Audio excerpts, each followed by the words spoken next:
For session two of the June 2025 Widening the Pipeline virtual training, we'll discover how harnessing the power of data can yield impactful storytelling. We're joined by Candice Mays, who is the project director at Mapping Black California. It's the only community newsroom in the country with a dedicated data journalism unit. Candice designs data journalism products that integrate writing, data, and visual mediums to address systemic inequalities that affect Black communities. And Candice is also a member of the 2026 John S. Knight Journalism Fellowship class at Stanford University. You can read her full bio on our website at nationalpress.org.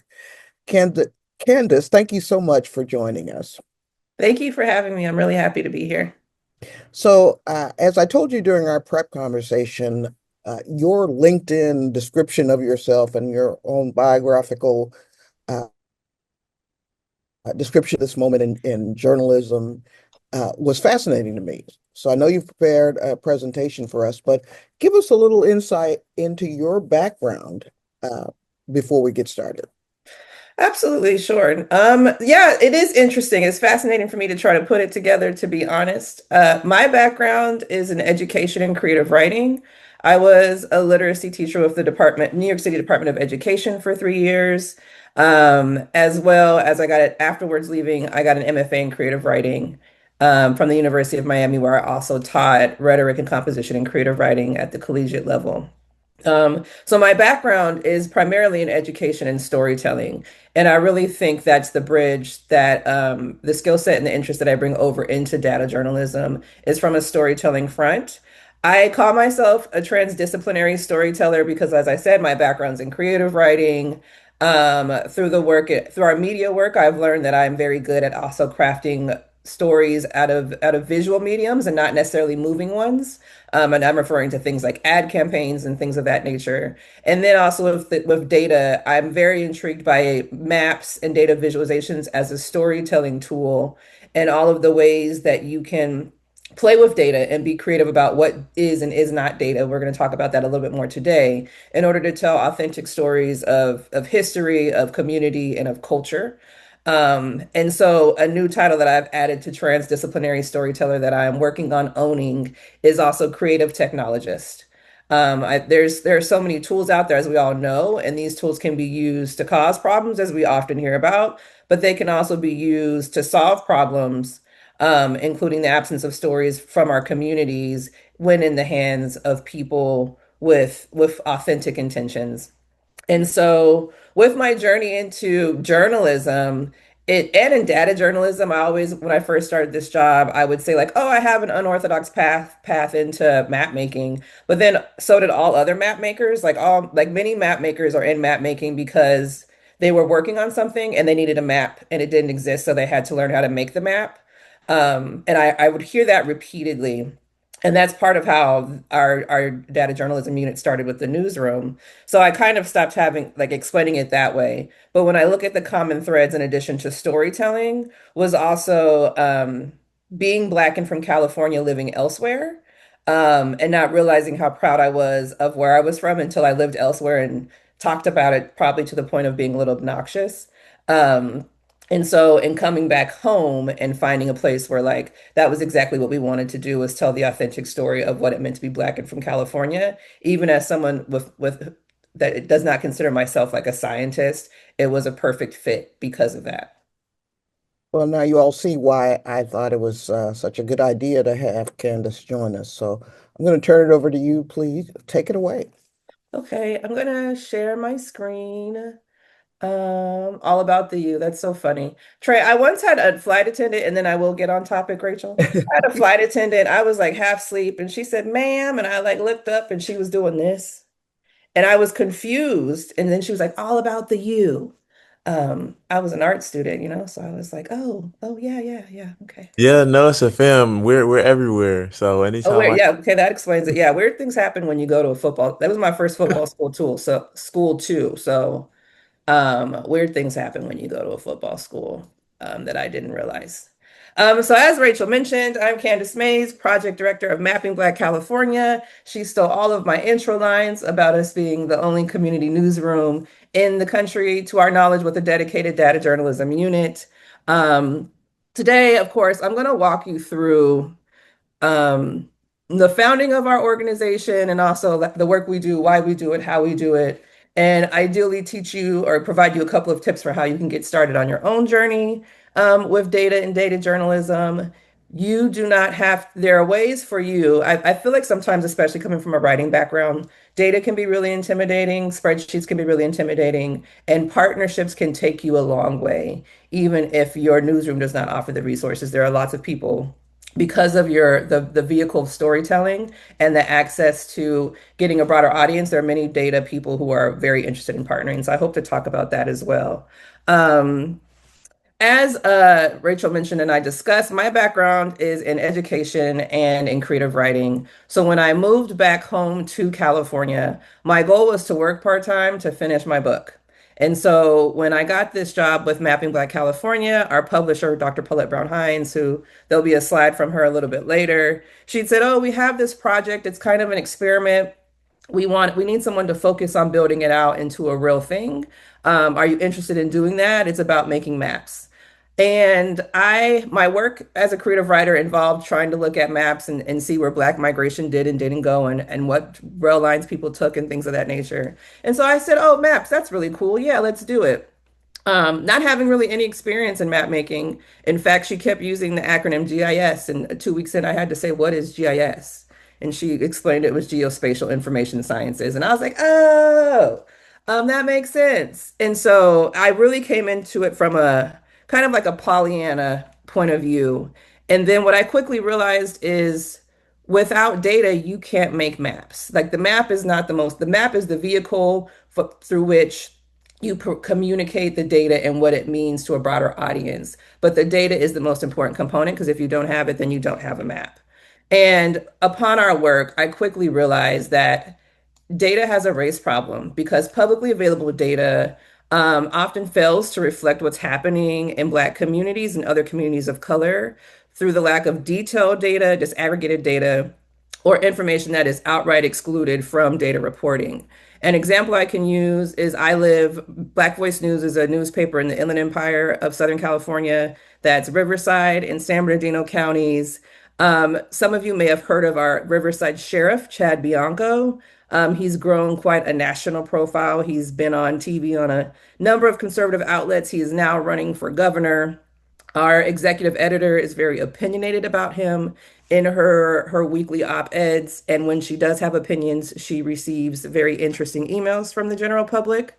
And so when we do any sort of investigations into like for example, police encounters that result in hospitalizations, not necessarily deaths. We struggle with reporting on things like that because all of the boxes are not checked in the report, so we can't tell what were the race of the people who were hospitalized, things of that nature that really speak to the information we need for our audiences as a Black newspaper. We also, in the state of California, marijuana has been legalized, so people with marijuana convictions are allowed to have their records expunged, and the expungement rates in Riverside County are drastically lower than the rest of the state. Whereas the rest of the state may be at like 50, 60% of expungement, Riverside is like 10 to 20%. And it's hard to really assess, is there a trend here? What are the ethnic backgrounds of the people who are getting expunged versus not expunged when we're not disaggregating the data to see what's happening to who specifically? So this was really an eye-opening moment for me when I realized that data had a race problem and that our mission was about so much more than just making maps. A couple of examples of when data has a race problem. I'm going to walk you through a couple of case studies that was also me learning by fire through experience about how extensive this issue is. One is about how flawed data can lead to the misallocation of resources. And also, just as a side note, Rachel, I can't see my clock, so feel free to let me know if I'm talking for too long. I'm going to try to go up and check it as I'm speaking. Gotcha. Um, so I got hired in 2019, and that was when we were ramping up for the 2020 census. And so our organization has an external arm as strategic media consultants as a way to underwrite the newspaper as part of our diversified revenue stream. And so we were hired by the California Complete Count Office as the African American media statewide strategic lead, tasked with disseminating accurate information to Black communities across the state about why it's important to participate in the census. For a variety of reasons, Black people are considered hard to count. Part of it is being housing impacted, multiple families that are not a part of the same family unit living in the same home, having children ages 0 to 5, distrust of government for very credible resources. All of these things and then some contribute to it being very difficult to accurately count Black people in the state.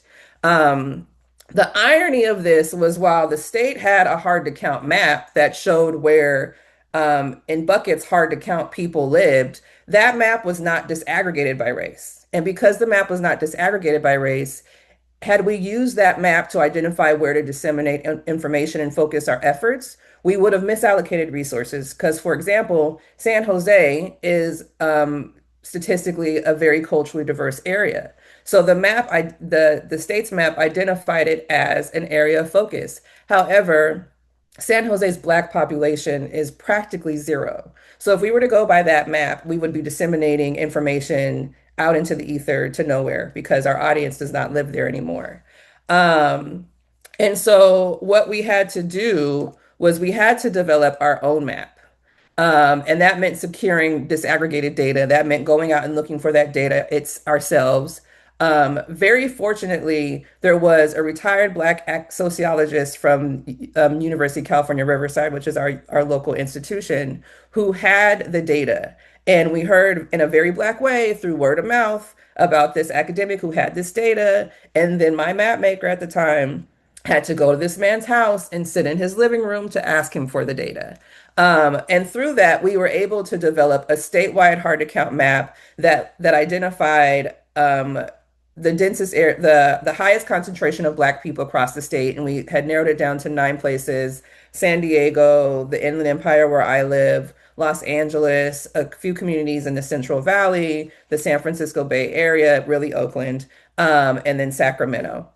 And so that way we were able to identify where people lived and what were some of the specific iniquities of where they were living regionally that made it difficult for them to participate in the census. Because California is a very big state, lifestyles can differ drastically across the state depending on not just whether or not you're close to a city or not, but whether you live in a desert or not, things of that nature. And so we really wanted to look at the context in which Black people are living. That's very important. And that's where mapping can be helpful because then you're taking the person, you're taking the data point, and you're placing it in the context of all of the constructs that are imposed on them and how does that impact their life. So through this, we developed a statewide media. We developed a statewide partnership with other Black legacy media newspapers across in California in order to disseminate information about the census to audiences. We were aware as a local community newspaper in Riverside and San Bernardino that we're not going to have as much street cred in the Central Valley or in Sacramento or in Stockton. And so it was really important to us to identify trusted messengers in communities to disseminate this information. And this will be an ongoing theme throughout this presentation about how even if you have the information, it needs to be distributed to the community through the right outlets. And those outlets can vary. So through that, we were able to disseminate over 100 targeted assets. And from that, our Black population count was more accurate than the national count. And I want to put this in context of it was a first term for an administration that I'm not going to mention by name. There were a lot of intentional systemic efforts to stop people from participating in the census. And this was compounded by the murder of George Floyd and the increase in Black Lives Matter protesting and COVID-19, because you could not go to door and ring people's doorbell and say, have you participated in the census? Let's do it right now. This was a huge feat.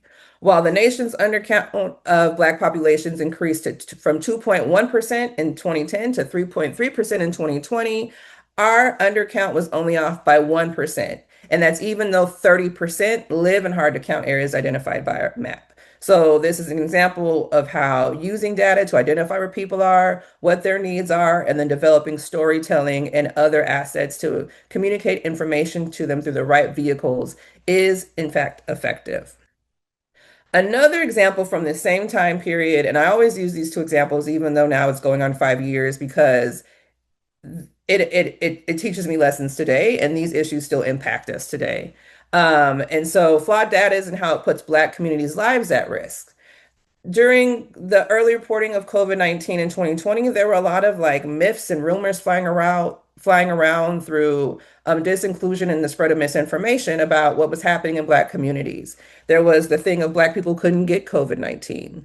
And then because when they were looking at death rates for a while, our rates were lower, that we couldn't die from COVID-19 because our communities, many Black people are O positive, right? And so there was this idea that either we weren't getting it, we weren't being impacted, or that we couldn't die from it, and spreading myths of, dehumanizing us. This also, as a side note, mirrors what happened with influenza in the early 20th century. We were also overwhelmingly impacted by influenza and not recorded as being so.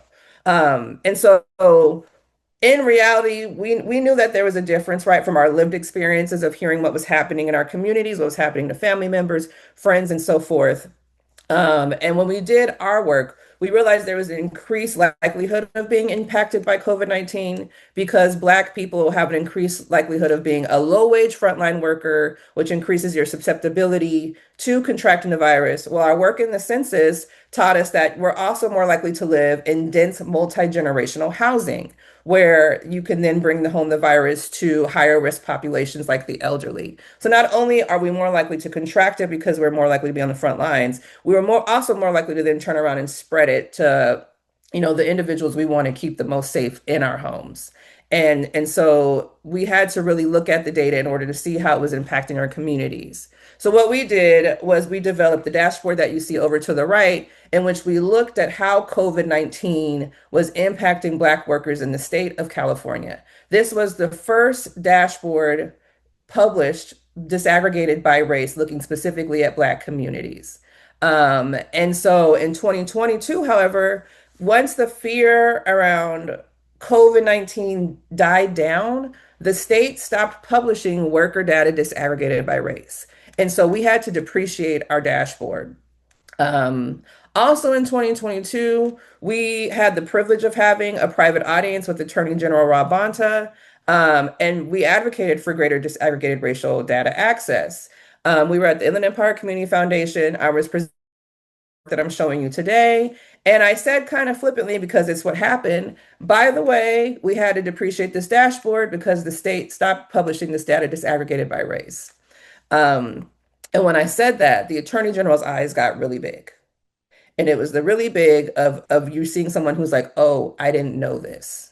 And so afterwards, someone walked up to me and they said, ooh, shots fired. And I was like, I didn't fire no shots. I was just saying what happened. Like, I really didn't realize, that that could have been perceived that way. Um, and so we didn't hear back from him. We didn't hear anything. And then 2 years later, there was a policy change with Assembly Bill number 1604, Chapter 313, making California the first state to mandate the breakdown of employee data by ethnicity. And when that happened, I saw it in a newsletter. I forwarded it to my publisher. I said, I think this was us. I think we did this, but we didn't have any confirmation. So we didn't fully brag about it. And then that summer, I was at a policy summit back at the Community Foundation, and one of the Attorney General's people stopped me in the hallway and he said, by the way, that was you. That's how we got that done. And so now I'm telling everybody. So anytime you see me present, I'm going to be bringing that up because we need to brag about ourselves. And so this is also an example of another component of our work, which is also realizing you need the data to make the maps. If you don't have the data, you need to advocate for the data. And so I consider that the most important part of my work. This is our publisher, Dr. Paulette Brown Hines, who founded Mapping Black California and really was like curious about maps and wanted to explore it. She says, we frequently encounter data gaps that perpetuate harm in our communities. We need a solution that is structured within a community mapping framework, encouraging community collaboration. Oh, no, go back. Community collaboration. Look, my God, keep my hands off the mouse. around data and information by bringing together community media, community-based organizations, and philanthropic institutions. That solution is Mapping Black California. And I'll speak more to how we bring together those three sectors to make sure they really engage and interact using data as the foundation for that engagement so that we can ensure that where resources are going is most impactful for our communities and that the information is getting out there through those trusted channels via trusted messengers. Let me check my time. And so the solution is Mapping Black California. As Rachel mentioned, we design data visualizations to develop narrative storytelling tools addressing systemic inequities at regional and local levels. This is really what sets us apart, is designing data visualizations for narrative storytelling. Because of my work in media and also in data, I'm either at media conferences or I'm at geographic information science conferences, and it's two very different audiences and attendees, right? And what I see at data conferences is that a lot of times data scientists are publishing things and speaking to each other in the work that they do. They're not speaking to the general public. They're either talking to other data scientists, public health officials that are always like buried in data, government institutions, things of that nature. And so the information they're providing is good, but it is sometimes good. We can talk about that later. However, it's not digestible. So then you read it, you may not know how to tell the next person about it, which is the most important thing. And so we really want to couch it in narrative storytelling. And that's where my background as an educator comes in, because while I have my project manager as our lead data analyst, I can look at the map and think about how people learn and retain information and say, okay, this is confusing. Switch this way. People think left to right in this dashboard, so this stat needs to come first as background knowledge, things of that nature. And we'll talk about how narrative storytelling humanizes the data as well and turns the numbers into people. Because a lot of times when numbers get so big, we can forget that like every dot on the map is tens of thousands of people. I've been looking at a map where it's looking at depths, and I've heard someone say, cool map. This map is not cool, right? This is the opposite of cool. This is terrifying. Okay, wait, I see comments in the chat. Okay. So we do this through a four-pronged approach. The first is research, right? You need to gather your data. We will talk about this a little bit more today. We often pull it from government reports, journalist research, and community-based organizations. And then we take that data, we clean it, and we restructure it to make it usable for what we're looking at. Secondly, of course, you visualize it. Dashboards and map making we provide context to those numbers. So you can say, okay, these people live here. This is what's going on in this community. And then that provides direction for journalists and other storytellers to identify people and stakeholders and those impacted by these numbers to be able to talk to those numbers from personal experience. It's one thing to read that this is something I learned through data research. There is a low number of health care providers in my community. And it's another thing to then experience it and understand, oh, even though I'm insured, going to urgent cares because it is so hard to find a primary care physician because there's not that many of them. And it really changes the way I and our audience navigates the world, right? And that's the ultimate goal.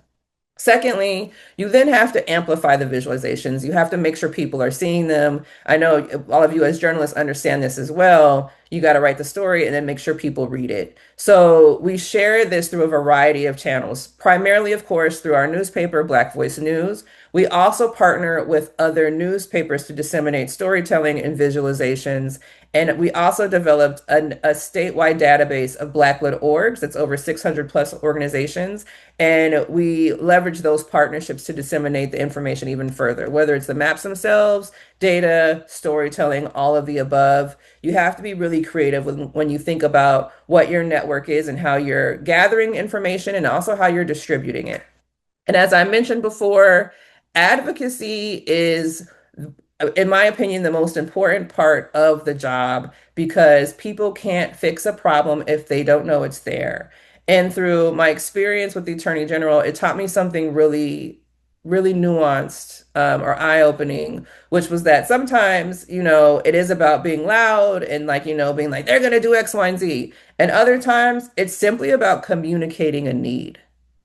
by the way, we don't have this data, so we can't make this dashboard anymore. And then once the person knows there's a need, they'll get it done if they're an ally. And so that's really important for us. So whenever I do this presentation, I always talk about the importance of having disaggregated data so that you can have accurate information in order to tell stories, in order to communicate to people, elected officials, stakeholders, what's happening and how we can then create solutions.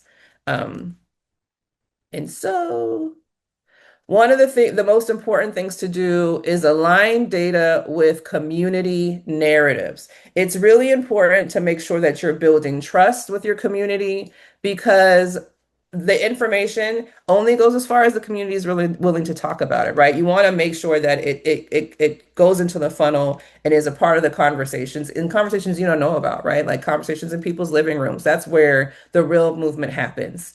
And so, one of the things that we think about with that cultural trust is what stories are important to us as a Black newspaper, to me as a Black person, to our communities. And our values culturally are different from other cultural values. And that's okay, right? Because we all have different cultures and we have different priorities. With the data sciences, with it being a predominantly white male industry, it is designed around their values and what they deem most important. And because of that, the data we're often looking at is numbers based, right? We're looking at bars, we're looking at charts and things like that, and little pockets of information. However, in my culture, oral histories are valued, right? And personal stories are valued. And what you often don't hear is that that is data. Primary resources are data. Oral histories are data. Artifacts from your community, from your home are data. All of these things count. And so one of the things that we really strive to do is identify ways to integrate those alternative forms of data into our map making and our storytelling in order to create community histories that are reflective of our community, told in an authentic way that is engaging, relatable, all of the above. Um, and so that's how that shapes the perspective on data. That shapes our perspective on data and what can and can't be used. It doesn't just have to be numbers. It can be a whole variety of things. And I'll show you some examples later. Um, those you have to also take into account that those with past injustices may be skeptical of certain sources. When we were looking at COVID-19 and vaccination, right? And how do we get people vaccinated? Our communities have historically been very skeptical of getting vaccinated for very historically credible reasons. And so all of those things have to be taken into account. When I was a literacy teacher, teaching like students learning to read can often be traumatic. It can often be a very unpleasant experience if you are not a natural reader. And so, as a high school teacher teaching literacy to ninth graders who already have opinions set about reading, I had to acknowledge how they felt about reading. And I had to let them talk about how they felt about reading in order to get them to start to shift their mind towards reading. And the same has to happen with our work. And as community members telling stories about our people, we're in a unique position to do so because we're not coming at it from an authoritarian standpoint, which I think is something that often happens in journalism and can be off-putting to a lot of communities that are used to being marginalized and overlooked.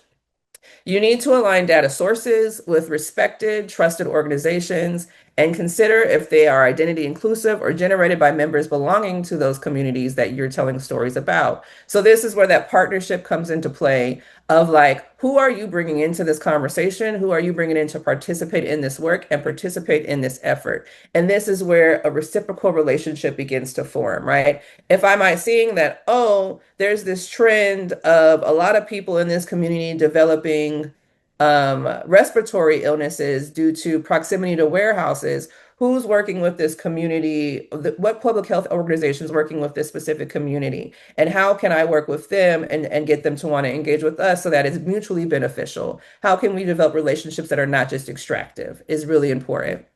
Also, transparency and explaining why data sources were chosen and addressing community concerns when they come up is a part of that whole thing of making sure you're keeping community centered throughout. And I think a lot of times in data scientists, the opposite happens because they're so focused on the numbers and the visualization that they forget that there's people behind those numbers, and that's what's most important.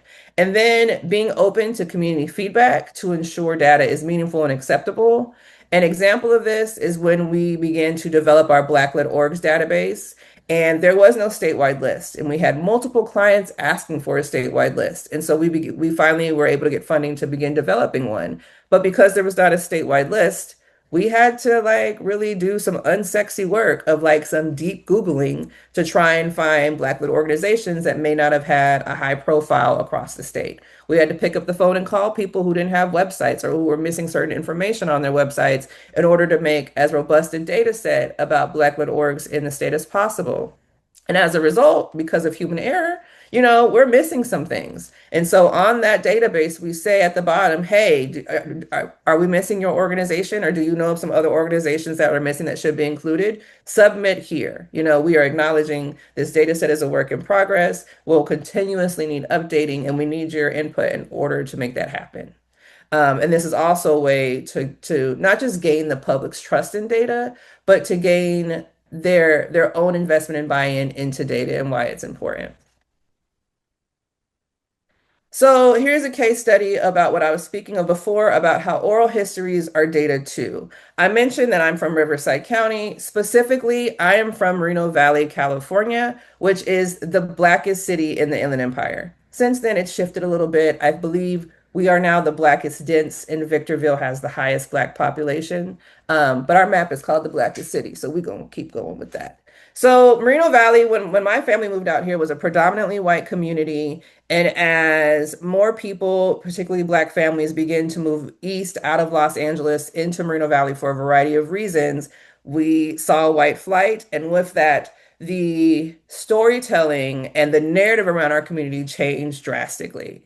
And so when I returned, I was hearing nothing but bad things about my community. However, when I, in my day-to-day life, was looking around, I didn't see the stories that I was hearing. Not to say my community is perfect, but when I would see a Black dad and his son bike riding to the middle school every day, I would see a group of Black kids playing basketball at the park. I was not seeing this dangerous place where it was unsafe for people to be outside. And so I wanted to explore that. Also, in being from Riverside County and being so close to Los Angeles, our stories are often Los Angeles overshadows what's happening in our communities. And even now that the population is growing, we're still having a little bit of that battle. And so I grew up believing that I was from a place without history. And through this job, I've learned the complete opposite. I've learned that there have been Black communities in the Inland Empire for over 100 years, and that they've even founded some of the wealthier white communities with their work. And so it was really important to me to look into what was Moreno Valley's story from the perspective of Black people. Um, we recently opened in downtown Riverside, the Civil Rights Institute of Inland Southern California. And as a part of their inaugural exhibit, they were looking at Black migration into the Inland Empire. I was partnered on an exhibit about maps with two academics, and they had their set areas of study and what they wanted to make maps on, and it left a gap. One academic looked a lot at like the 1910s and 20s to the 1940s, and then the other one looked a lot at like the 40s to the 70s, and then there was the gap from the 70s to present. And coincidentally or fatefully, the 70s to present was the establishment of my hometown, Moreno Valley. And so they were like, well, what are we going to do? And I seized my window. I said, you can't talk about Black migration to the Inland Empire and not talk about the Blackest city. So from that, this map was born. And I really wanted to take an alternative approach because this was a chance to have Black people tell their story about their community instead of allowing outsiders to tell their story. So I did an email blast. I sent out a call for people to tell their stories. And I partnered with an academic at UCR, Dr. Anthony Jerry, who's an anthropologist, because I had never done oral histories before. So I wanted to make sure I was doing it accurately. So I partnered with a local expert who was more than happy to join on this because it counts as a publication for him. Um, and so we collected 8 oral histories from Black people of a variety of backgrounds. So some were older, some were younger. We had young families, we had single people, we had married people, we had people who moved to Moreno Valley in the 70s and know when it got started. We had people who came in the middle when the Black population was really booming, and we had people who left because they could no longer afford it. And through those oral histories, we really let them tell their stories of why they came, how they got established, what were the obstacles and what were their hopes for the community. And from that, we got a completely different perspective of Moreno Valley. And while it's not a perfect place, it is a place where people like want to come and raise their families and do see opportunity. And they've also faced struggles. And so, for example, here we have March Air Force Base. That was the impetus for the establishment of the Black community in this area because a lot of people came for the Air Force. Then we talked about ways that people enjoyed themselves and the unique resources of this community, one of which being that there's a lake here. And so this is actually my cousin and her husband. And growing up on the 4th of July, our families would plan these huge giant parties on the lake. And as a kid, I didn't think about it. It was just what we did. But now, as an adult, looking back, we were the Black family on the lake, really claiming public space and living a life of leisure, right, in this city that now has this terrible reputation. And then we also got real and looked at a lot of the challenges that and a lot of the racism that people faced. I didn't know this was happening until I started doing this research, but in 2008, there were a series of police raids on Black barbershops, in which they always found nothing. I've heard stories about the Klan. I haven't experienced them, but I often heard them. And then through our work, we heard about a little boy who fell asleep on the bus and woke up in the bus parking lot because the driver did not wake him up at his stop. We heard about the first Black prom queen at a local high school who, or homecoming queen, who, even though every year the homecoming queen got a full page layout, she was excluded from the yearbook. And her mother had to go demand that they add an insert page into the yearbook. And so what was normally a story about like, oh, it's ghetto there, a bunch of Black and brown people live there, really shifted to what we know of just families trying to have better lives and encountering obstacles along the way, right? That are often systemic. And the one more thing I want to add about this is the way we use these histories as data is every time people, when they tell stories, they talk about place. And so every time someone mentioned a place, we use that as a plot point on the map. So when Hazel Lambert talked about moving out because of the Air Force Base, that's where we plotted her story. When my cousin talked about the lake, that's where we plotted her story. And so that way, the data, the oral histories become the data guiding you through what's happening in a community. Okay, I think I have about 6 minutes, so I'm gonna go a little faster. So with data collection and validation, there are steps, right? The two parts are determining authority and understanding provenance. So when you're determining authorities, who are the leaders reporting around this topic? There are certain organizations you can't leave out, or it looks like your research wasn't diligent. And if there is an organization you leave out, have a reason why. How long have they been publishing this data in the field of interest? Who financially supports their research and publications? We know, especially from now, who's financing it says a lot about what biases may be in that data or what intentions may be behind why that data is out there. And along those lines, if any, what narrative are they looking to push? Is this data biased? Is it slanted? It is possible to design data to lean towards what you want to talk about and not towards the actual truth. And even in our work with like sometimes my editor will say, we want to write a story about X. And then we go into the research and we say, well, actually, why X isn't happening, it's Y. And then the story has to change. Understanding provenance, of course, as you all know, is very important. When you're gathering data or when you're working with a data collector, larger, more diverse respondent pools are the most representative. Verifying data across different sources, checking peer reviews, all of those things, matching data with community experiences, because discrepancies might mean more data is needed, right? So, for example, with COVID-19, community experience was very different from the early reporting that was coming out about what was happening in Black communities. And be open to surprises and ready to explore further. That's the example of my editor saying that X isn't actually the source of what's happening, Y is. Here's a resources cheat sheet. For the sake of time, I'm not going to spend a lot of time on this. Rachel, I hope you send this out afterwards. Some, of course, as you know, some data sources are better than others. And so there's areas of overlap as well. We often start with social determinants of health when looking at what's happening in communities. So education, health, environmental, population, economic. Labor is another area. All of these things overlap, right? And create context collapses in people's lives. And typically, population is going to tell you where they are, how old they are, all of those things, who lives there. And then I often say health is the next determining factor because then you're looking at what are all the reasons for these health outcomes. If you want to know how good a community is doing, look at health outcomes. And it'll tell you a lot. And that can really be ground one for finding other things. And then there's often other sources.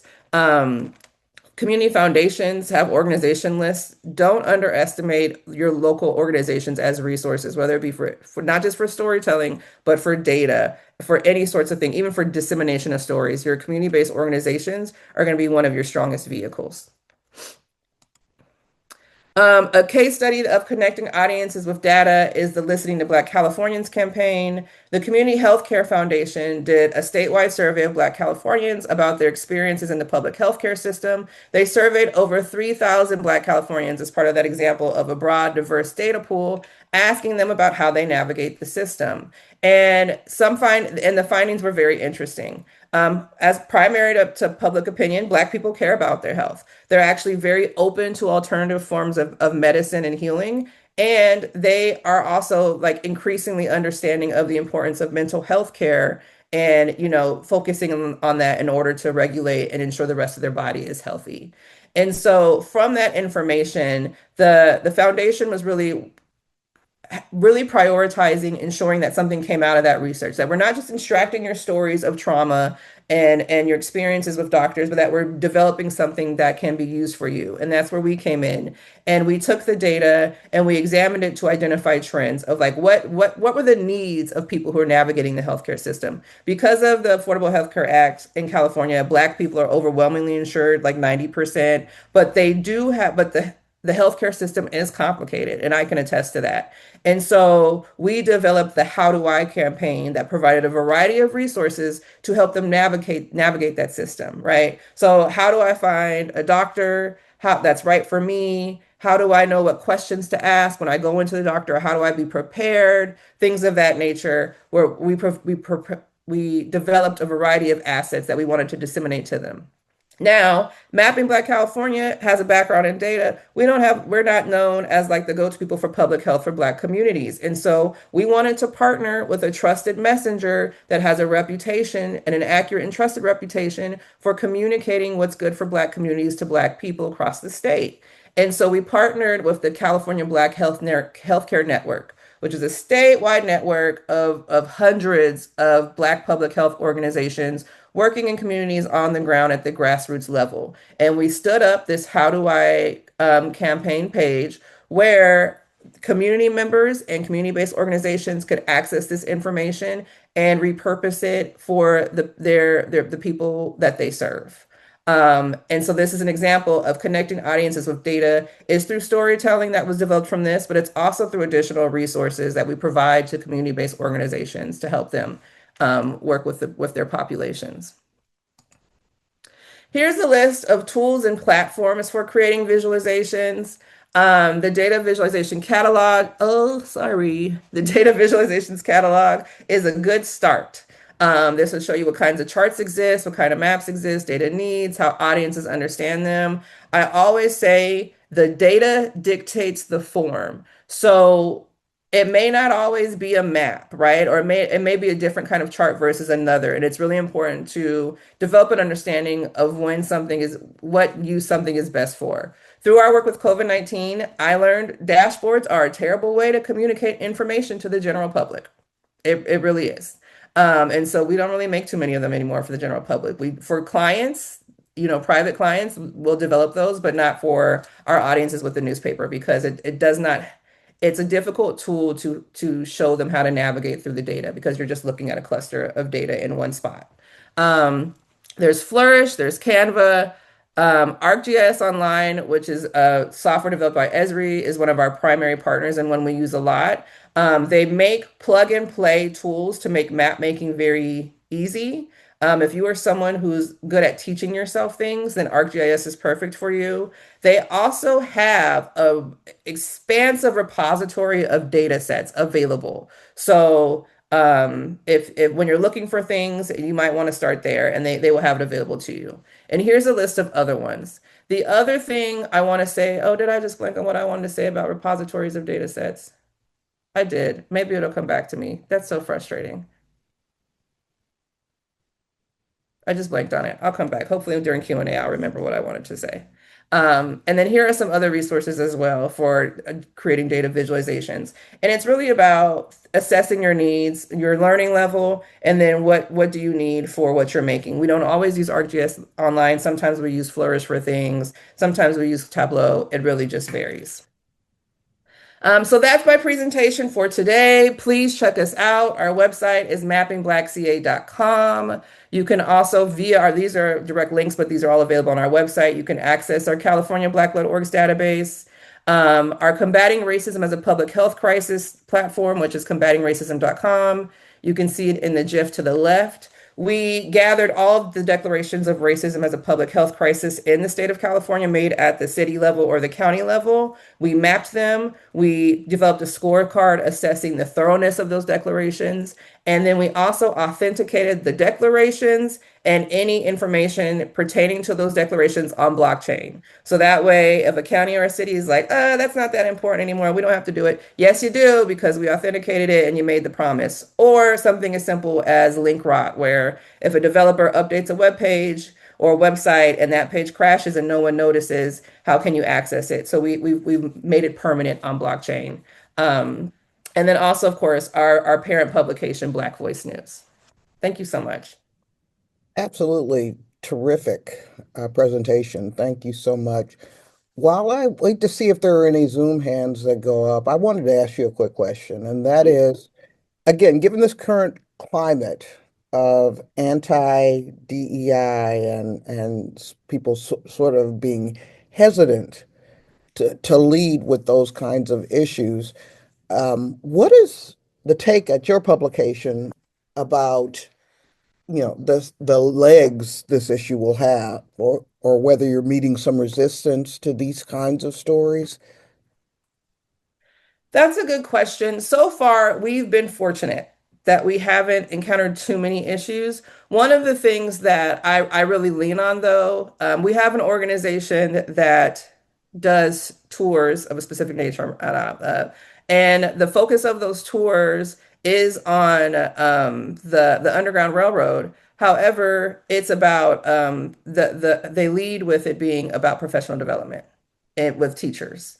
And so for me, in thinking about the importance of disaggregated data, I think about it from a standpoint of accurate information. And so that's where I'm leaning. Now I'm using it to talk about Black people, but we need disaggregated data, period. I've heard about in our local community about found some smaller foundations who have like pivoted away from funding organizations. And there are other ones who are doubling down.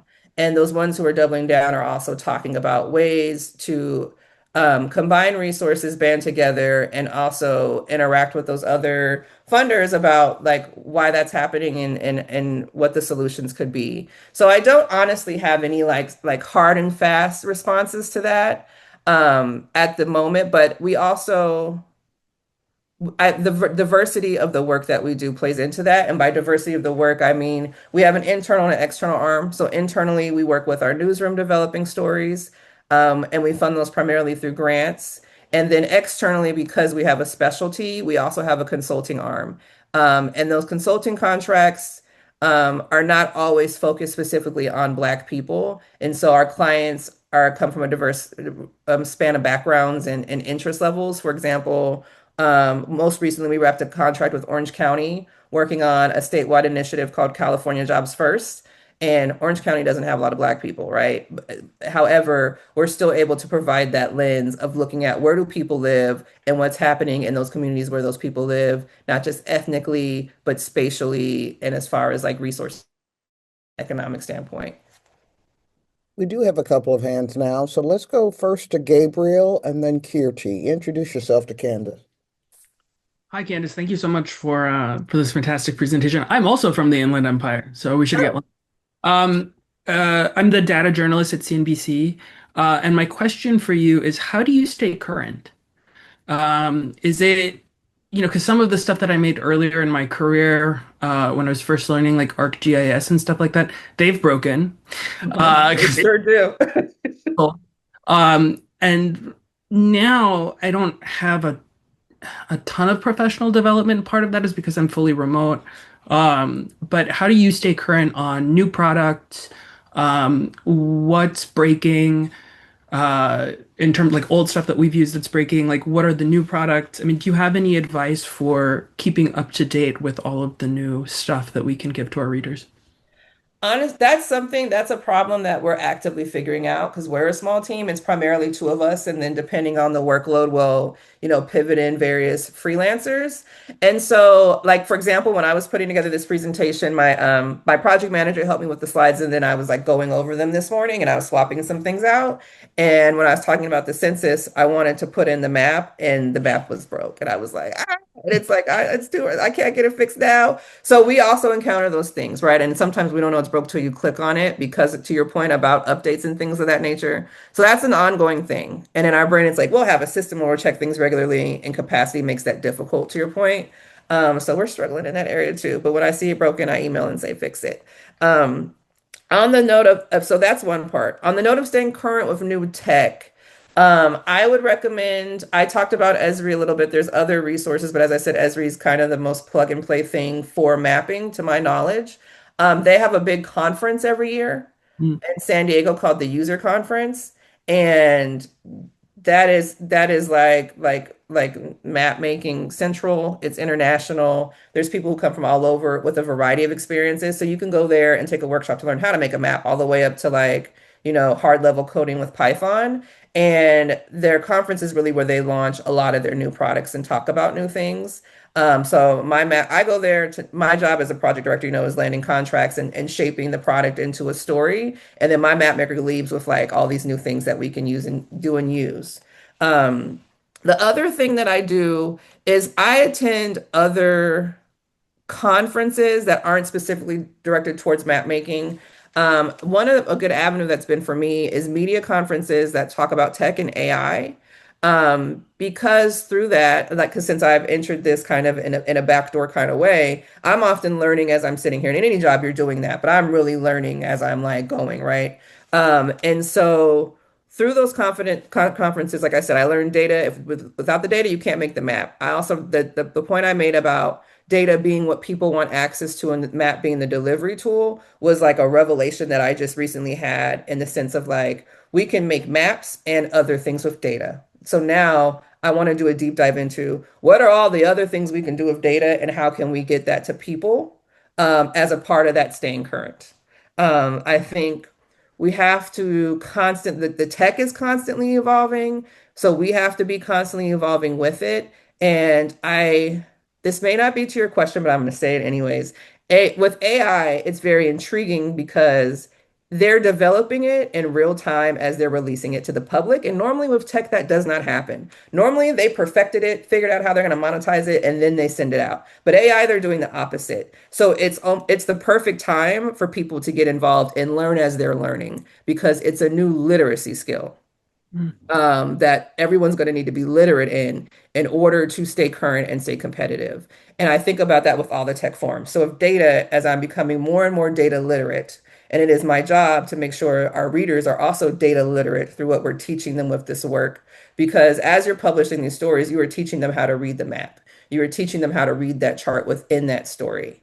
And so always identifying like you constantly learning and being curious and identifying like what's next or like what else can be told is part of that thing. Which also means like being constantly uncomfortable. I'm very uncomfortable all the time.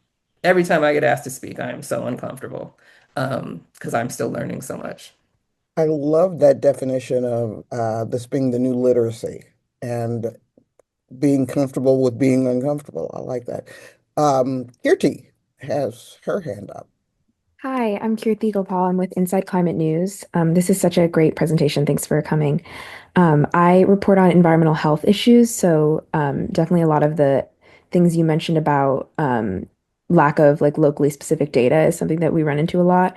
And we're working on a map project right now that part of the project has to do with trying to map some like specific health issues at a pretty granular local level.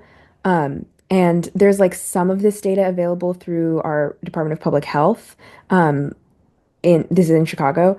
But like some of the data, there's certain data sets that are by citywide, and then some that are like by census tract or Mhm. more localized.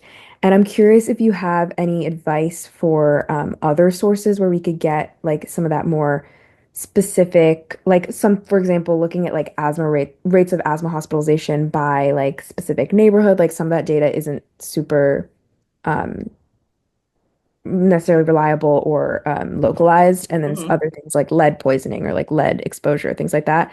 Um, do you have any luck like going through hospitals or health centers or things like that? Like, what would you suggest? That varies. We have gone through hospitals and like I don't know about how Chicago's laid out, but in the Inland Empire there's networks. So Mhm. there's like Kaiser Permanente, we have the Loma Linda University Medical System, and then there's like IEHP, and they publish their own data sets. I think what you're speaking to is something that we've also encountered where like how they report and the granularity level and things of that is not uniformed, right?